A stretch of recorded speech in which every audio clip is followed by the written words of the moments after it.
Did you know that people struggle with anxiety during class? Yeah, I'm one of those people that struggle with anxiety during class. So, my question to you guys is, do you guys have anxiety in your life? Do you guys struggle with it during this pandemic? Do you guys struggle with during school? Well, I'm the person to answer that.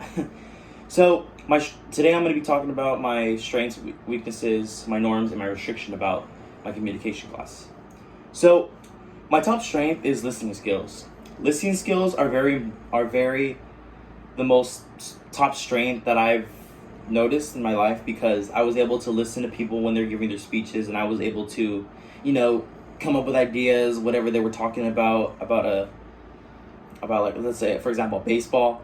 I was able to talk about what caused baseball, what is baseball about, what's about, what are the rules of the game, and that's the most top strength I've ever had in my life, because of all of my other strengths, they're very poor, but the top strength is my listening skills. Now my weakest skills are very not good. Let's say. So I'm a person that gets a little bit nervous when I'm giving speeches in class, and I started to notice that since I was 12 years old. One time, I was giving a speech during my, about middle school. I gave a speech about the 8 planets, and secondly, my hands were sweating, I was shaking, I felt like I needed to throw up. There was a lot of symptoms that were going on with me, and I went outside to take a little breather, and then I just took a deep breath, and my teacher comes out and asked me if I was okay, and then they told me that there was speech anxiety. I was like, what's speech anxiety? He was like, well, speech anxiety is when you feel nervous when you're giving a speech during class. So that's the thing that I struggle with, my main time, because it's not easy to give speeches during class, and we're all human at the same time, because people get nervous all the time when they give speeches. I have friends that tell me they get nervous when they're giving speeches. That's their weakness. That's my main weakness as well. So then, moving on to the second question. I believe if I was in a group, if I was in a whole group, my two top priorities would be an open-minded person. Second would be prepared to go to meetings. So, going on to the first one, I believe that being an open-minded person means if you're in a debate or something, you always want to listen to what the other person's saying and what the opponent's saying. So, for example, the debate, Joe Biden had some things to say, and Donald Trump had some things to say on his Republican side, and I believe Trump had some opponents that were listening to what he was going to say, and that, for example, is an open-minded person.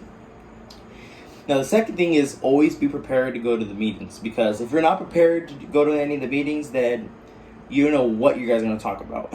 So, for example, for that is that if you guys are having a debate or an argument about something, it's always good to take notes during a meeting, because if you don't have notes of what you guys are talking about, then you guys will not be able to sell anything at all. The restrictions I recommend to be a top group member, I believe, is stay positive. A lot of people wake up in the morning feeling negative and all that stuff, and be like, oh, this day's not going to be good, but it's okay. That's why we have a next day. The next day, if you're having a bad day, the next day is always going to make you feel better. Because I've had a lot of bad days when I struggle with my anxiety or struggling with school. There's always a next day. My dad always told me, there's a next day that you can, be better. You can be good. If I have a bad day, I have a baseball game, hey, there's always tomorrow, okay? There's always next week, next year. There's you have a lot of choices. There's a lot of choices out there. It's life. It's human. I'm human. Everyone's a human in life. So, moving on, summary, I talked about my strengths and weaknesses in communications, were strengths, were listening skills, and how I'm a very good listener with other people. I'm a very good listening to other people's speeches. I'm very good other people than giving ideas. And then I talked about my weaknesses, how I struggle with my speech anxiety, and how I was able to overcome it. And the two best solutions I came up with I talked about earlier were to be open-minded person and to come to the meetings prepared.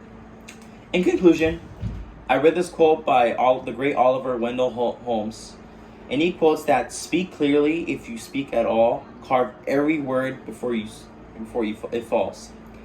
And to me, this quote gave me a little idea. I really like this quote because Holmes is making the point to be clear about words you want to say and how you say them, because it's always good to know what you're saying than just bluttering everything out. And this concludes my speech.